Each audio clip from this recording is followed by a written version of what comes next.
اللهم صل على محمد وعلى آل محمد كما صليت على إبراهيم وعلى آل إبراهيم إنك حميد مجيد. اللهم بارك على محمد وعلى آل محمد كما باركت على إبراهيم وعلى آل إبراهيم إنك حميد مجيد.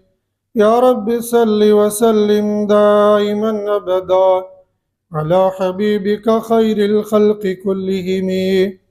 يا رب صل وسلم دائما أبدا على حبيبك خير الخلق كلهم. يا رب صل وسلم دائما أبدا على حبيبك خير الخلق كلهم. بھائیو، بزرگوں، دوستو، میرے ہم سفر نوجوان ساتھیوں،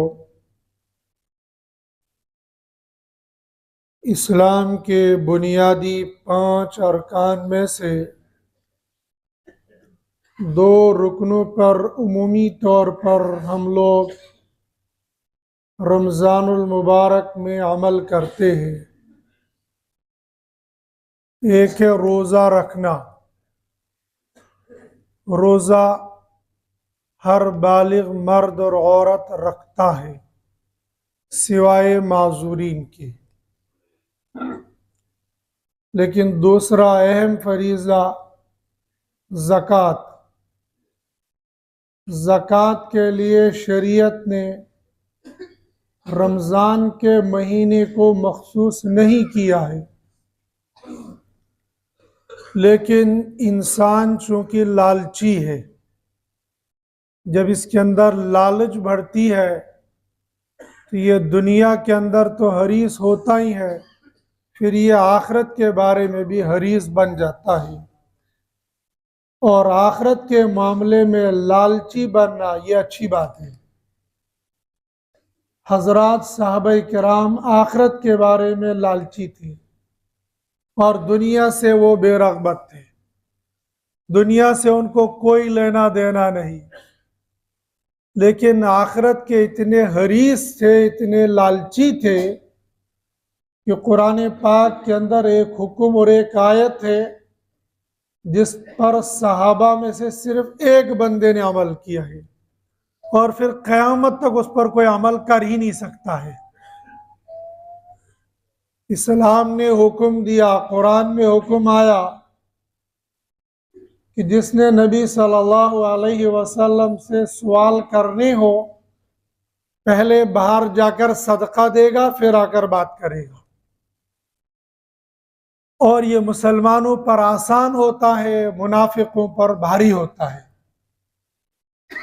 تو اس آیت پر صرف حضرت علی رضی اللہ تعالیٰ عنہ نے عمل کیا. مسلمانوں کے لیے آنا مشکل ہو گیا، اس لیے کہ صحابہ تو بیچارے غریب اور نادار تھے. اللہ نے حکم منسوخ کر دیا، بس صرف ایک بندے نے عمل کیا. ایک موقع پر آپ صلی اللہ علیہ وسلم نے مجلس میں فرمایا، جو اپنے ایمان والے بھائی کو سلام کرے گا السلام علیکم، اس کو 10 نیکیاں ملے گی. جو کہے گا السلام علیکم ورحمۃ اللہ، اس کو 20 نیکیاں ملے گی. جو کہے گا السلام علیکم ورحمۃ اللہ وبرکاتہ، اس کو 30 نیکیاں ملے گی. ایک صحابی وہاں سے اٹھ کر چلے گئے اور تھوڑی دیر کے بعد واپس آ گئے. جو پاس میں بیٹھا ہوا تھا کہنے کا اچانک کون سے پریشانی بڑھ گئی، تم گئے اور آئے؟ کہا اصل میں آپ صلی اللہ علیہ وسلم نے جو فرمایا تھا نا، سلام پر یہ نیکی میں گیا ایک ایمان والے کو اسی طریقے سے سلام کر کے آیا. میرے دل نے چاہا کہ سب سے پہلے اس حدیث پر میں عمل کروں. تو صحابہ آخرت کے بارے میں حریص اور لالچی تھے، تو ہمیں بھی صحابہ کی اتباع کرنے کی ضرورت ہے. تو ایمان والا بھی آخرت کے بارے میں لالچی ہوتا ہے.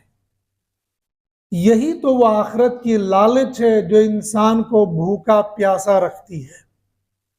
یہی وہ آخرت کی لالچ ہے جو دن بھر کام کروا کے رات کو عشاء کے بعد 1-1.5 گھنٹہ کھڑا رکھتی ہے.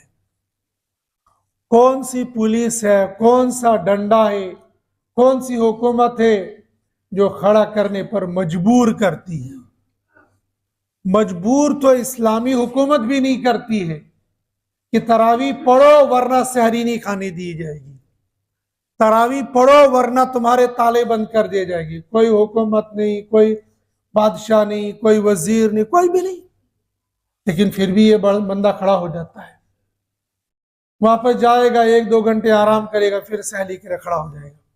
یہ وہ آخرت کی لالچ ہے اور آخرت کی تمنا ہے جو اس مسلمان کو یہ سارے کام کرنے پر آمادہ کر رہی ہے۔ اسی میں سے یہ زکوٰۃ بھی ہے۔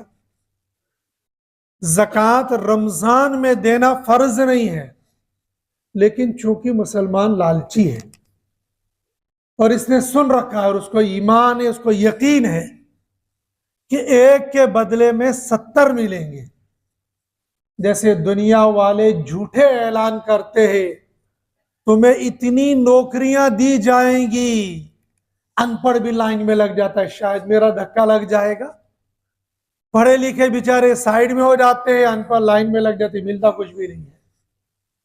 وعدے کرتے ہیں تمہارے اکاؤنٹ میں اتنے پیسے آئیں گے، وہاں ڈڈو جو تھے وہ بھی نکل جاتے ہیں، اور جو کچھ بیچاروں کے پاس تھا اس کو بھی واپس لینے کی پوری کوشش، لیکن پھر بھی انسان کے ناز دن مشائے، وہ ایک حریص تھا نا، لالچی جب انسان کو لالچ آ جاتی ہے نا پھر وہ اندھا بنا دیتی ہے، اس کو کچھ نظر نہیں آتا ہے کہ یہ مخاطب سچا ہے یا جھوٹا ہے، بلکہ حرص اور لالچ تو انسان کو اپنے آپ پر بھی اعتماد نہیں کرنے دیتی ہے۔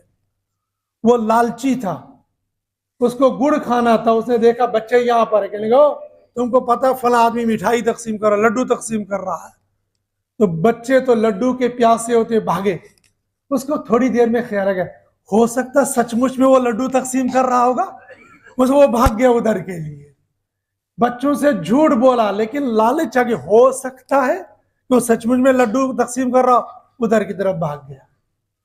انسان تو حریص ہے، کبھی کبھی یہ حرص اس کو اپنی بات پر بھی بھروسہ نہیں کرنی دے، سچ ہے یا جھوٹ ہے، اور پھر جب دوسرا وعدہ کرے گا تو پھر تو انسان دوڑ کے جاتا ہے۔ لیکن ایمان والے کو الحمدللہ ثم الحمدللہ ثم الحمدللہ، ہمیں اپنے نبی کی بات پر اپنے وجود سے زیادہ یقین ہے۔ جیسے مجھے یہاں پر بیٹھے ہوئے اور آپ کو اپنی ذات کے یہاں پر بیٹھے ہوئے یقین ہے، اس سے کہیں زیادہ ہمیں یقین ہے کہ سرور کونین محمد عربی صلی اللہ علیہ وسلم کی زبان مبارک سے نکلے ہوئے الفاظ اللہ کا فیصلہ ہے۔ اللہ نے جو کچھ فرما دیا وہ سچ ہے، وہ حق ہے۔ وہ بات الگ ہے کہ اس کا نتیجہ ابھی میری آنکھوں کے سامنے نکلے یا نہیں نکلے، لیکن جو کچھ ہے وہ سچ ہے۔ اس لیے آپ نے فرمایا ایک کے بدلے میں 70 ملیں گے، ایک نیکی کے بدلے میں 70 نیکیاں، ایک نفل پڑھو گے فرض کے برابر ثواب ملے گا، فرض پڑھو گے 70 فرضوں کے برابر ثواب ملے گا۔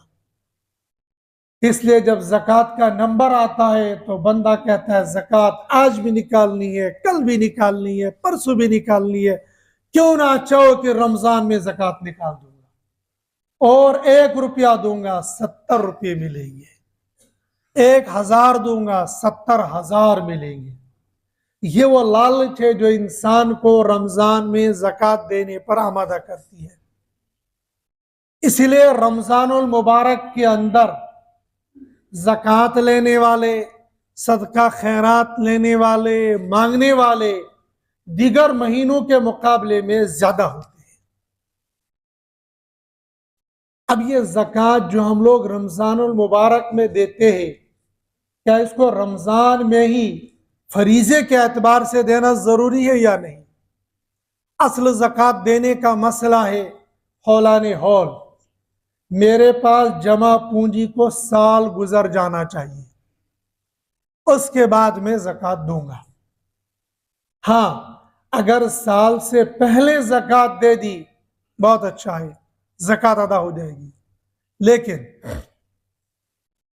فرض کر لو ایک آدمی ربیع الاول میں مالدار ہوا تھا پچھلے سال.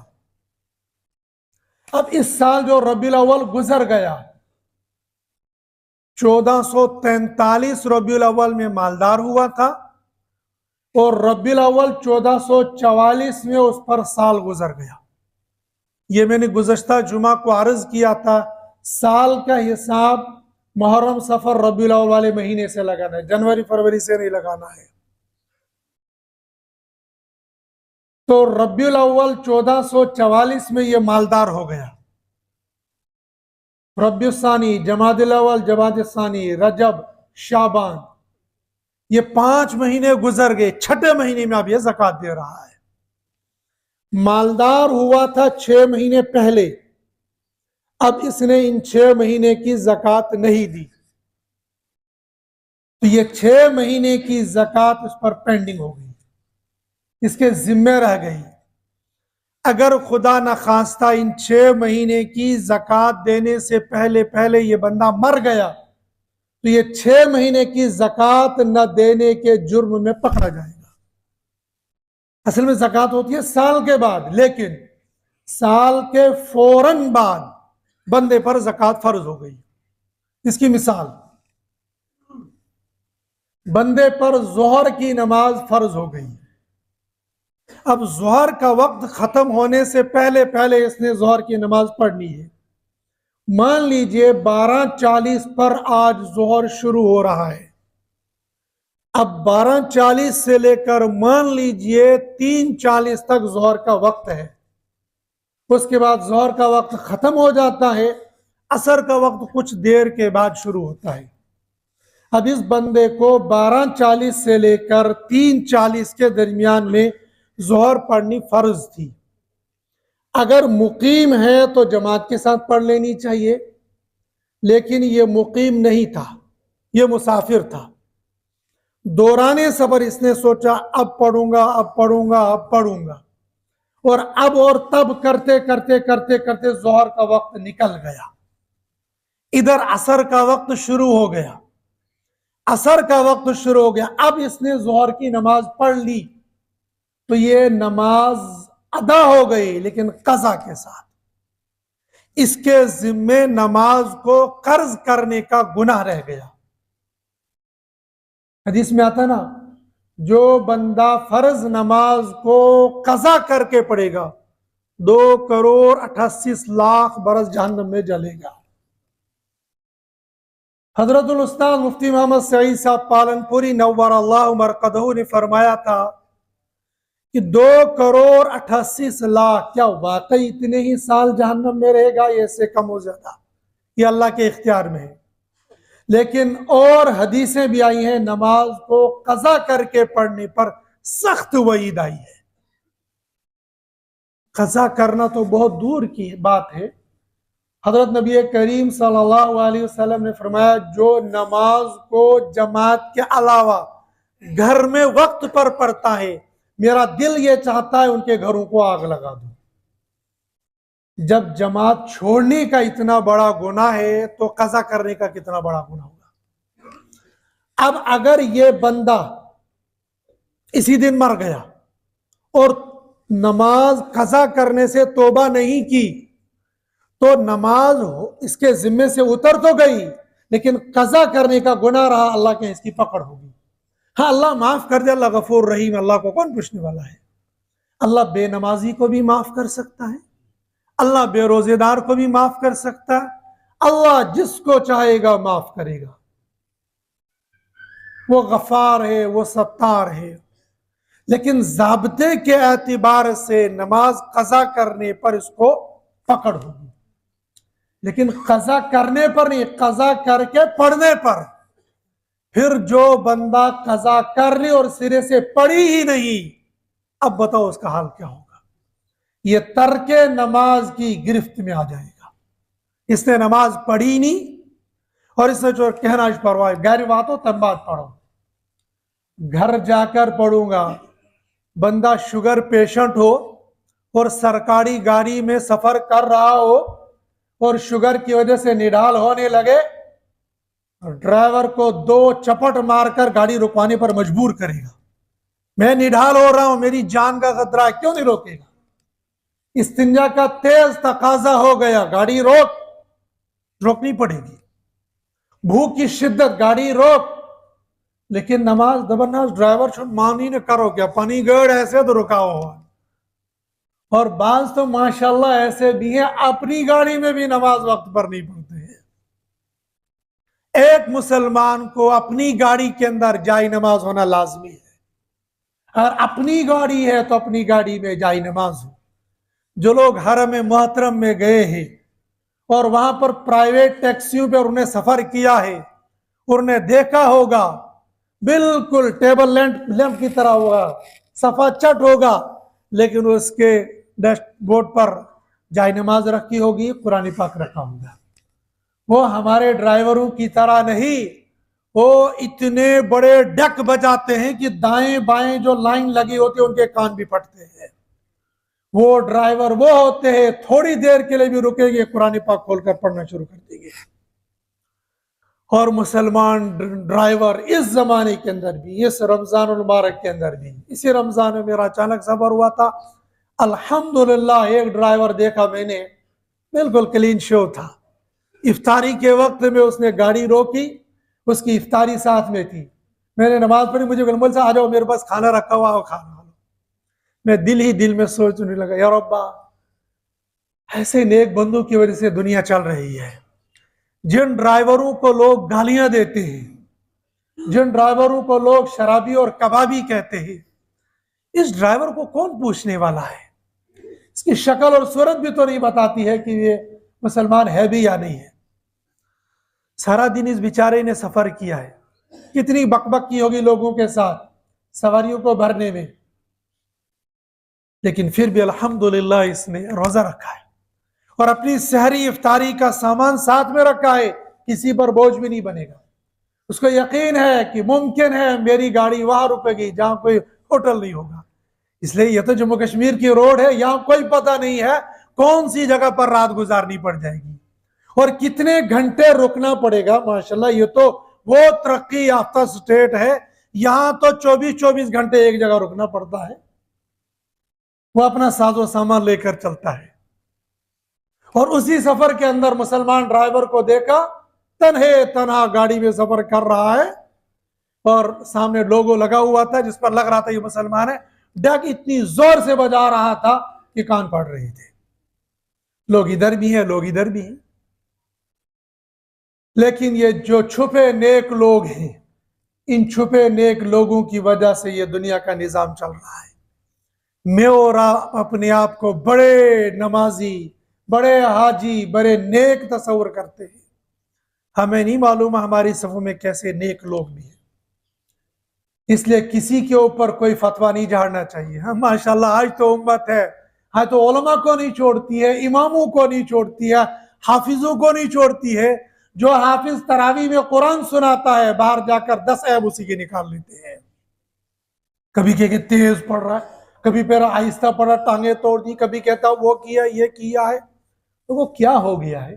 جس امام کے ذمے تم اپنا فرض حوالے کر کے جاتے ہو، باہر جا کر اس امام کی غیبتیں کرتے ہو، جہنم میں جاؤ گے۔ الغیبۃ اشد من الزنا۔ کسی کے ذمے کوئی عیب ہے، وہ جانے، اس کی آخرت جانے۔ اگر کسی بندے کو اللہ نے مصلی پر کھڑا کیا ہے تو من جانب اللہ ہے نا، وہ اللہ جس کو توفیق دیتا ہے وہی کھڑا ہوتا ہے۔ مجھے اور آپ کو توفیق دی اور مسجد میں آ گئے، ورنہ ہمارے کتنے بھائی ہیں مسجد میں نہیں آتے ہیں، بظاہر ہم سے ہٹے کٹے سب کچھ ہے، نہیں آ پاتے ہیں۔ اس لیے اپنی زبانوں پر تالے لگا دینے تھے۔ میں نے شروع رمضان میں عرض کیا تھا کم سے کم رمضان میں یہ عادت ڈالو اپنی زبانوں پر لگام لگانے کی، کون کیا کر رہا ہے وہ جانے۔ ہاں جن کے ذمے بولنا ہے وہ بولیں گے، ان کی ذمہ داری ہے۔ باقی کیوں اپنا روزہ خراب کرتے ہو، کیوں اپنی آخرت خراب کرتے ہو؟ کون کیا کر رہا ہے وہ جانے، اس کی آخرت جانے۔ ہمیں کسی آخرت کی ذمہ داری کوئی ٹھیکیداری نہیں ہے۔ تو یہ ایسے لوگ ہماری صفوں کے درمیان میں ہوتے ہیں جو اللہ کا قرآن پڑھ رہے ہوتے ہیں، اللہ کی تسبیح پڑھ رہے ہوتے ہیں، تحمید کر رہے ہوتے ہیں۔ جو لوگ سفر کر رہے ہیں اپنی گاڑی ساتھ میں، ان کو چاہیے جائے نماز ساتھ میں ہو، قرآن پاک ساتھ میں ہو، لیکن اگر اپنی گاڑی ہونے کے باوجود بھی نماز کو قضا کر رہا ہے اور نماز کو چھوڑ رہا ہے تو اللہ کی یہاں جتنی پکڑ ہوگی وہ شاید کم ہوگی۔ اسی طریقے سے اس بندے پر ربیع الاول میں زکوٰۃ فرض ہو گئی تھی، سال پورا ہو گیا تھا، لیکن اس نے رمضان کے چکر میں 6 مہینے گزار دیے، اس کے بعد زکوٰۃ دے دی، زکوٰۃ ادا ہو گئی، لیکن یہ 6 مہینے کی زکوٰۃ اس پر پینڈنگ رہی اور آہستہ آہستہ یہ سالوں میں بدل جائے گی۔ اگر ہر سال اس نے ایسا ہی کیا، 6 مہینے پچھلے، 6 مہینے آئے، 6 مہینے آگے، 6 مہینے آگے، یہ اتنے مہینے پینڈنگ ہوتے رہیں گے اور آگے چل کر سالہ سال کی زکوٰۃ اس کی ذمہ رہے گی۔ ہاں، اس کو کرنا کیا چاہیے؟ جب اللہ نے مال دیا ہے تو ربیع الاول میں زکوٰۃ دے دے، پھر جب رمضان آ جائے تو ایڈوانس میں زکوٰۃ دے دے۔ اور اگر اللہ نے اچھا مال دیا ہے، فرض کر لو سال کی یہ 10,000 روپے زکوٰۃ نکالتا ہے، تو 10,000 تو پچھلے سال کی زکوٰۃ اس نے نکال دی، 10 سال کی اور نکال دو تو 10,000، ایک سال کی اور نکال دو 10,000۔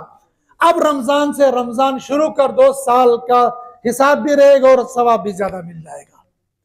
یا تو یہ کہ ربیع الاول میں زکوٰۃ دے کر اگلے سال کی ایڈوانس دے دو، اور یا 6 مہینے کی دے دو پھر سال شروع کر دو، لیکن اس میں سال کو تمہیں بیلنس کرنا پڑے گا۔ اس کے لیے زکوٰۃ کا حساب لگانا ضروری ہے۔ زکوٰۃ اٹکل سے نہیں جاتی ہے، تکے سے نہیں جاتی ہے۔ جیسے تکے سے رکعتیں نہیں پڑھی جاتی ہے، ایسے ہی زکوٰۃ بھی تکے سے نہیں دی جاتی ہے۔ ہاں چلو اتنے ہوگی تو چلی جائے گی، ہوگی نہیں، یہ دینی پڑے گی۔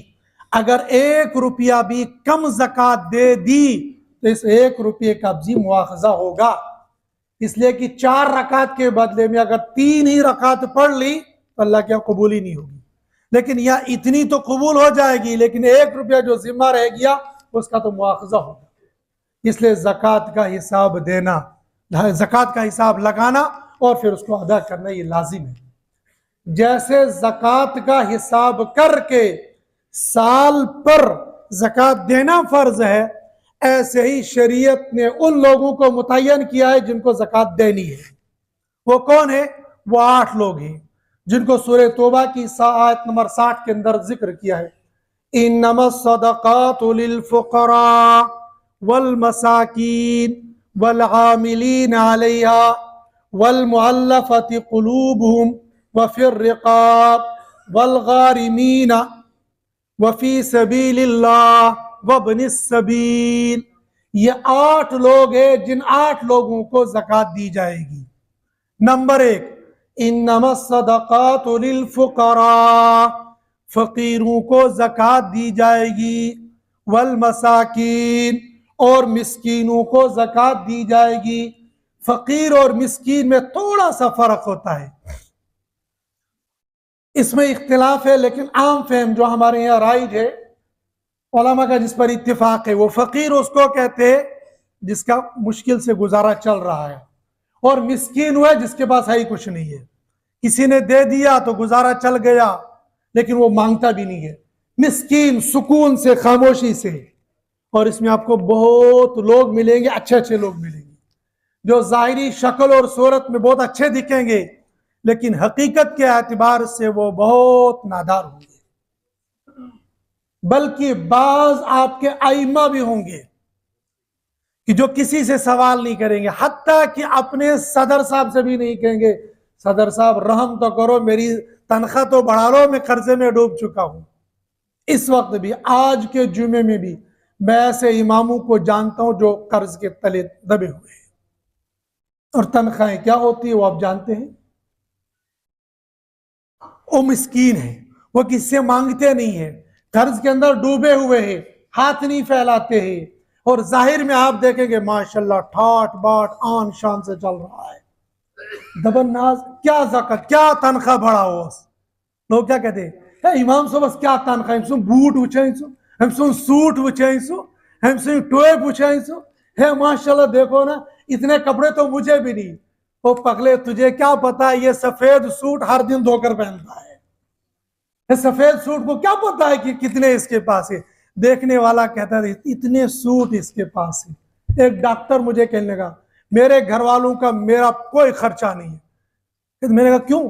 کہا ہر عید کے لیے میں نے سفید سوٹ ایک ہی رکھا ہے, ہر جمعے کو پہنتا ہوں, ہر عید کو پہنتا ہوں, ہر اچھے دن کو پہنتا ہوں, نہ گھر والوں کو ٹینشن نہ لوگوں کو ٹینشن. لوگ سمجھتے ہیں بڑی روح سوٹ اس کے پاس ہے. اور یہ پینٹ بگ شرٹ یہ تو رنگ برنگی ہوتی ہے, اگر ایک پارٹی میں لے گیا دوسری میں وہی لے گا, کہنے گا فقیر مشو ہی نہیں کیا. پینٹ کوٹ والوں کو پریشانی ہے, سفید کرتا پاجامہ والوں کو پریشانی کوئی نہیں ہے. احب الثياب عند اللہ ابیض, بہترین لباس اللہ کے نزدیک وہ سفید ہے, ٹینشن ہی کوئی نہیں ہے. لیکن یہ دکھتا ہے کہ بڑا مالدار ہے, حقیقت میں بڑا غریب ہے. تو مسکین ایسے لوگ ہوتے ہیں, فقیر جس کا تھوڑا بہت گزارا چل رہا ہے, بلکہ علماء نے یہاں تک لکھا جس کے پاس ہے لیکن زکوٰۃ اس پر فرض نہیں ہے کہ وہ زکوٰۃ لوگوں کو دے, اتنا نہیں ہے, تھوڑا بہت ہے. اس سے معلوم ہو کہ آج کی ڈیٹ میں جس بندے کے پاس 20-25 ہزار روپے بیلنس ہوں گے وہ بھی فقیر ہوگا, اس لیے کہ وہ ایسا نہیں ہے کہ وہ زکوٰۃ لوگوں کو دے گا. نمبر 1 فقیر, نمبر 2 مسکین. والعاملین علیہا, لیکن یہ لوگ ہمارے یہاں نہیں ہیں. یہ لوگ جو خلیفۃ المسلمین ہے وہ عاملین کو متعین کرتا ہے, زکوٰۃ لینے والوں کو متعین کرتا ہے, وہ ان کو زکوٰۃ دے گا. ہاں البتہ ہمارے یہاں جو سفرا آتے ہیں یہ سفرا تو سارے فقیر ہوتے ہیں, الا ماشاء اللہ, اکا دکا کوئی مالدار ہوگا, ورنہ اکثر فقیر ہوتے ہیں. لیکن اہل مدارس کا اصول یہ ہوتا ہے کہ ان کو الگ سے تنخواہ دیتے ہیں, لہذا آپ نے ان کو زکوٰۃ نہیں دینی ہے, مدرسے والے ان کو تنخواہ دیں گے. والغارمین علیہا, وہ نہیں, والعاملین علیہا, زکوٰۃ لینے والے, لیکن وہ خلیفے کی طرف سے وہ متعین ہوں گے. بعض شیخیں آگے بھی ہیں لیکن اصل مصداق اس کا وہی ہے جو خلیفے نے متعین کیا ہوگا. مسلمان بادشاہ نے نہیں, مسلمان خلیفہ نے متعین کیا. بادشاہ الگ ہوتا ہے, خلیفہ الگ ہوتا ہے. والمؤلفۃ قلوبہم, یہ حضرت نبی کریم صلی اللہ علیہ وسلم کے زمانے میں چند طرح کے لوگ تھے. ایک وہ لوگ تھے جو مالدار تھے لیکن پھر بھی ان کو زکوٰۃ دی جاتی تھی, لیکن اس لیے کہ وہ خود مالدار تھے, لیکن حضرت نبی کریم صلی اللہ علیہ وسلم کو زکوٰۃ دیتے تھے تاکہ اپنی قوم کے اندر جو کمزور لوگ ہیں ان کو دے دیں گے, لیکن ہونے چاہیے مسلمان, یا وہ خود جو مسلمان ہو چکے ہیں لیکن نادار ہیں, غریب ہیں, تو ان کو بھی زکوٰۃ دی جاتی ہے. اور ایسے لوگ ہمارے زمانے کے اندر بھی پائے جا سکتے ہیں. فراڈی لوگ بھی ہوتے ہیں, وہ بات میں کروں گا. اس نام پر بہت لوگ بلیک میل کرتے ہیں, جی بے میں نے اشہد ان لا الہ الا اللہ کا اقرار کیا ہے لہذا میری امداد کی جائے گی. اسلام بھکاری نہیں بناتا ہے, اسلام تو جری اور بہادر بناتا ہے. مہاجرین نے ہجرت کی مدینہ کی طرف بھیک نہیں مانگا, انہوں نے کہا محنت مزدوری کریں گے, جنگل میں جائیں گے, لکڑی کاٹ کے لائیں گے, بیچیں گے, مزدوری کریں گے اور اس کے بعد کھائیں گے اور کمائیں گے. لہٰذا جو لوگ مانگنے کے لیے اشہد ان لا الہ الا اللہ کا اقرار کرے گا اس کو اشہد اللہ پڑھا تو دو, لیکن مانگنے سے پہلے منع کر دو, کسی لالچ میں آ کر کوئی کلمہ نہیں ہے. ایسے لوگ بلیک میل کرتے ہیں. وہ مؤلفۃ القلوب کہ جن کو مائل کرنے کے لیے, ہاں جو واقعی ہے, واقعی دیندار ہے اور محنت مزدوری کرتا ہے لیکن گزارا نہیں ہو پاتا ہے, تو تالیف قلب کے لیے اس کو بھی دے دیا جائے گا. وفی الرقاب, اور گردن چھڑانے میں, قیدیوں کو آزاد کرانے میں. کوئی بندہ جیل کے اندر پڑا ہوا ہے, وہاں اس کو چھڑانے کے لیے ضمانت چاہیے اور ضمانت کا اس کے پاس پیسہ کوئی نہیں ہے, اس بندے کو زکوٰۃ دے سکتے ہیں تاکہ اپنے قیدی کو چھڑا لے. والغارمین, اور مقروض, جو میں نے عرض کر دیا. مقروض کیسے کیسے ہوتے ہیں معلوم نہیں ہوتا کون مقروض ہے. میں نے عرض کیا نا کہ ایسے لوگ جو آپ کے مقتدا ہیں, جو آپ کے رہبر ہیں, جو آپ کے قائد ہیں, وہ مقروض ہیں لیکن آپ سے مانگ نہیں سکتے, اس لیے کہ اگر کسی مقتدی سے مانگ لیا تو نکتہ چینی کرنا شروع کر دے گا, نماز بھی خراب کرے گا اور اس بندے کی غیبت بھی کرے گا. اس لیے بے شمار مقروض امام آپ کو ملیں گے, وہ چپ چاپ کے گزارا کریں گے لیکن آپ کے سامنے ہاتھ نہیں پھیلائیں گے. میں نے پہلے بھی ایک مرتبہ یہ بات کہی تھی, آج بھی عرض کر رہا ہوں, جب آپ نے اپنی زکوٰۃ دینی ہے مستحقین کو دو, اور ان میں سے اپنے امام کو زکوٰۃ دو، لیکن امام صاحب کو یہ مت کو یہ تجھے زکوٰۃ ہے اور تجھے دے رہا ہوں۔ امام ہوتا ہے، امام کو اصل مال دے دو۔ لیکن اگر ایک بندے کے پاس اصل مال نہیں ہے، زکوٰۃ دے رہا ہے، امام صاحب کے حوالے کو، امام صاحب یہ زکوٰۃ کا 1,00,000 روپیہ ہے، آپ جہاں پر چاہو گے، جہاں پر آپ کو زکوٰۃ کے مستحق نظر آئیں گے، وہاں اس کو خرچ کر دو۔ آپ نے امام صاحب کو مالک بنا دیا۔ اب اگر یہ خود زکوٰۃ کا مستحق ہے تو خود کھا لے گا، خود رکھ لے گا، تو آپ کو دوہرا اجر ثواب ملے گا، دوہرا ثواب۔ رشتہ داروں کو اور ان لوگوں کو جو قوم کے مقتدا ہے، ان کو زکوٰۃ دینے پر ڈبل ثواب ملتا ہے۔ رشتہ داروں کو بھی زکوٰۃ دینے پر ڈبل ثواب ملتا ہے، ایک زکوٰۃ دینے کا اور دوسرا قرابت داری کا۔ حضرت ابو طلحہ رضی اللہ تعالیٰ عنہ جب لن تنالوا البر حتى تنفقوا مما تحبون نازل ہو گئی کہ اپنے پسندیدہ مال اللہ کے راستے میں خرچ کرو، حضرت ابو طلحہ رضی اللہ تعالیٰ عنہ آئے، یا رسول اللہ صلی اللہ علیہ وسلم، مسجد نبوی کے ساتھ میں جو باغ ہے بیروحا، یہ آپ کو بھی پسند ہے، مجھے بہت پسند ہے، اور یہ مال والوں کو، زمین والوں کو، باغ والوں کو بتائے۔ ہم جموں والوں کو کیا پتا باغ کی کیا قیمت ہے؟ کشمیری سے پوچھو کہ باغ کیا چیز ہوتی ہے۔ وہ جب باغ پھلتا اور پھولتا ہے، وہ گھر کی کوٹھی میں نہیں بیٹھتا، وہ باغ کے اندر آ کر وہ مٹکے کا پانی پی لیتا اور چارپائی ڈال کر مزے لے لیتا ہے۔ باغ پیارا ہوتا ہے اور باغ کے پھل فروٹ مزیدار ہوتے ہیں۔ حضرت ابو طلحہ کو باغ پیارا تھا۔ یا رسول اللہ صلی اللہ علیہ وسلم، اللہ نے فرمایا ہے پسندیدہ اور پیاری چیز اللہ کے راستے میں دے دو، مجھے یہ باغ پسندیدہ، اس کو قبول فرما لیجیے۔ آپ صلی اللہ علیہ وسلم فرمایا قبول ہے، کہ آپ کا دل جہاں چاہے وہاں اس کو تقسیم کر لو۔ حضرت نبی کریم صلی اللہ علیہ وسلم نے فرمایا اپنے رشتہ داروں کے درمیان میں اس کو تقسیم کر لو۔ حضرت تعالیٰ نے اپنے بھائیوں، چچا زاد بھائی، ماموں زاد اور جو قرابت دار تھے ان لوگوں کو تقسیم کر دیا۔ بلکہ ایک صحابی آئے کہ لگا یہ گھوڑا مجھے بہت پیارا ہے، اسی آیت کے ضمن میں، یہ گھوڑا مجھے بہت پیارا ہے، آپ اس کو قبول کر لیجئے۔ آپ نے قبول کیا اور باپ کے بیٹے کو کہ یہ لے لو، تمہارے حوالے ہو گیا ہے۔ وہاں سے زکوٰۃ لے لی، یہ قبول ہوگی، مالک بنایا حضرت نبی کریم صلی اللہ علیہ وسلم کو۔ اب مالک کو اختیار ہوتا ہے کہاں خرچ کرے گا۔ وہ جو میں عرض کر رہا ہوں، امام کو دو، امام کو مالک بناؤ، اب جہاں چاہے گا وہاں خرچ کرے گا۔ ہو سکتا ہے باپ نے زکوٰۃ دی اور اس امام صاحب کے علم میں ہوگا بیٹا فقیر ہے، اس لیے کہ امام صاحب کے پاس بہت ایسے راز ہوتے جو آپ کے پاس نہیں ہوتے ہیں، قوم اس کو رازدانہ طور پر بتا دیتی ہے، بلکہ بیٹا آ کر باپ کے راز بتاتا ہے اور باپ آ کر بیٹے کے راز بتاتا ہے۔ لیکن امام ہوتا ہے، وہ قوم کا رہبر ہوتا ہے، وہ راز کو فاش نہیں کرتا، وہ ڈنڈورا نہیں پیٹتا ہے، وہ راز میں رکھتا ہے۔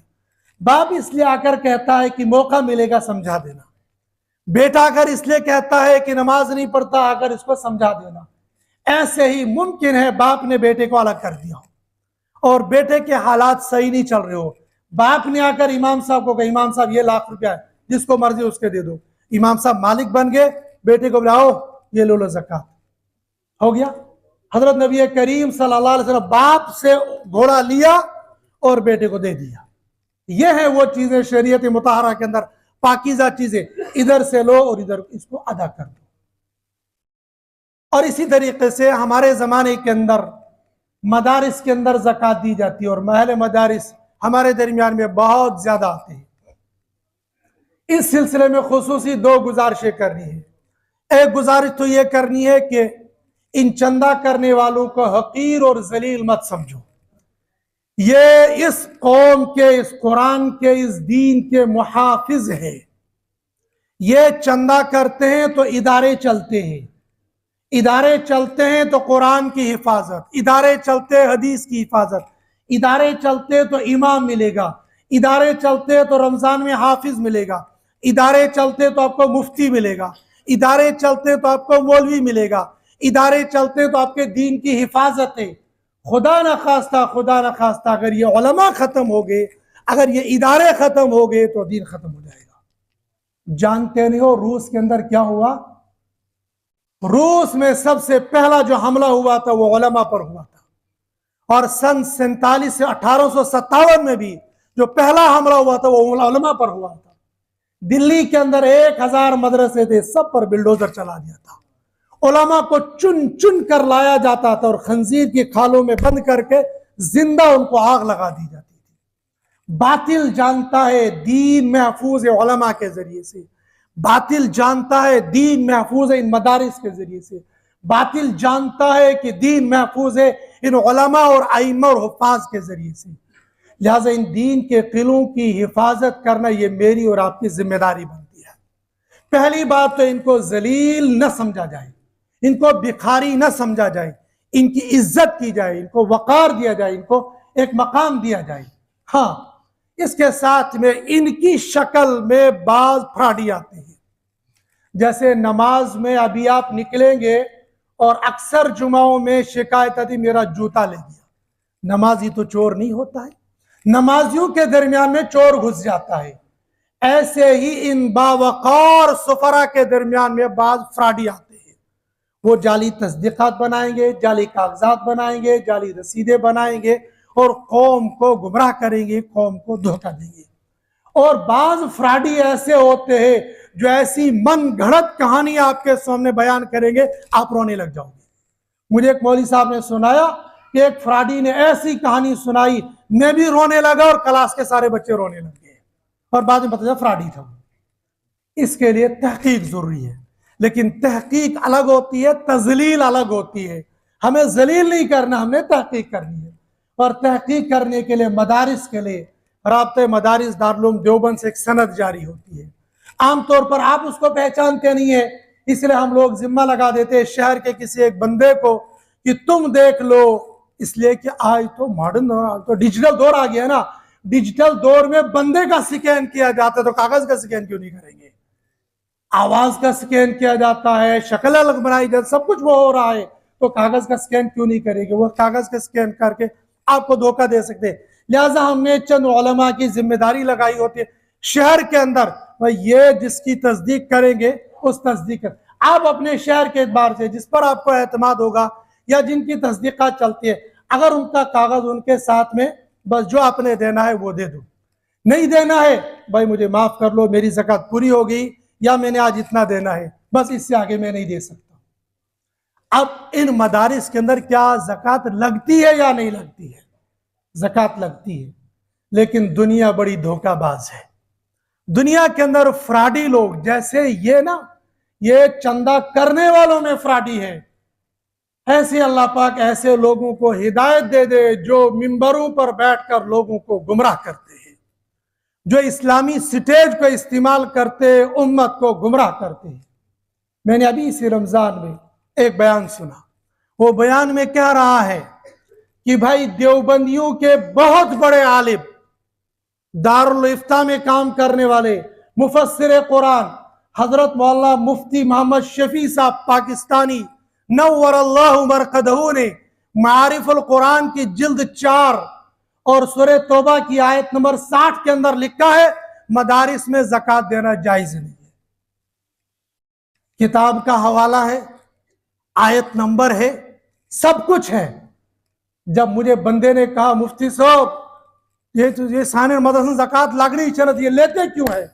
1 منٹ کے لیے میں بھی چکرا کے, میں نے کہا اس آیت کو تو میں نے کئی مرتبہ معارف القرآن کا مطالعہ کیا, لیکن بندہ ہے, بھول چوک ہو سکتی ہے, ہو سکتا ہے مجھے غلط کچھ اور لکھا ہوگا وہاں غلط ہوئے. اس نے صراحتاً لکھا ان مدرسوں میں زکوٰۃ نہیں لگتی ہے, اور سب سے زیادہ یہ دارالعلوم والے ہمیں پریشان کرتے ہیں. یا تو وہ بندہ 1 نمبر کا جاہل ہے, اور یا وہ 1 نمبر کا امت کے اندر دھوکے باز ہے. اور یہ تبدیلی کرنا یہ تو یہودیوں کا کام تھا, یہ مسلمانوں نے کب سے سیکھ لیا. کتاب کے اندر لکھا کچھ اور ہے اور امت کو بتانا کچھ اور ہے. معارف القرآن کی جلد نمبر 4 سورہ توبہ کی آیت نمبر 60 کے اندر لکھا ہے, لیکن لکھا کیا ہے کہ بنائے مسجد و مدرسہ میں زکوٰۃ دینا جائز نہیں ہے. لیکن آپ بھی ابھی سمجھے نہیں ہوں گے. جس نے مجھے فون کیا اس نے کہا, جب میں نے اس کو بعد میں بتایا, جب میں نے سنا, میرے گھر میں کے اندر معارف القرآن رکھا تھا, میں نے معارف القرآن اتارا, میں نے 3 مرتبہ اس عبارت کو پڑھا, مجھے سمجھ میں نہیں آیا. میری بیوی پڑھی لکھی تھی, میں نے اس کو کہا یہ دیکھو یہاں لکھا ہے, سچ مچ میں لکھا ہے. کہا تو ہم تو یہ سمجھ رہے جائز نہیں ہے. میں نے اس کو کہا کہ پہلا لفظ بھی تو پڑھو, بنائے مسجد و مدرسہ. لیکن یا تو وہ بنا کو سمجھا نہیں اس لیے جاہل ہے, اور یا وہ سمجھا ہے لیکن امت کو دھوکہ دینا چاہ رہا ہے یہودیوں کی طرح, تو لفظ کو کاٹ کر امت کو کہہ رہا مسجد اور مسلم زکوٰۃ نہیں لگتی. ہم بھی تو کہتے ہیں مسجد اور مدرسے کی تعمیر میں, بنا کے معنی تعمیر کے, تعمیر میں زکوٰۃ نہیں لگتی ہے. اور مسجدوں میں صرف تعمیر نہیں ہوتے, جو مسجدوں کی تعمیر کا چندہ کرتے وہ صراحتاً کہہ دیتے کہ بھئی ہمیں امداد چاہیے, زکوٰۃ خیرات نہیں چاہیے. اگر زکوٰۃ رمضان مبارک میں اکثر لوگ زکوٰۃ دیتے ہیں تو مدارس کے اندر مد الگ الگ ہوتے ہیں, تعمیر کا الگ, کچن کا الگ, تنخواہ کا الگ, سارے مدات الگ ہوتے ہیں. لیکن اس کے علاوہ زکوٰۃ کے بے شمار مسائل ایسے ہیں, ان زکوٰۃ کے مسائل کو پڑھنا بھی چاہیے, سننا بھی چاہیے اور ادا کرنا چاہیے. اللہ پاک مجھے آپ کو عمل کرنے کی توفیق نصیب فرمائے. وآخر الدعوانا الحمد للہ رب العالمین.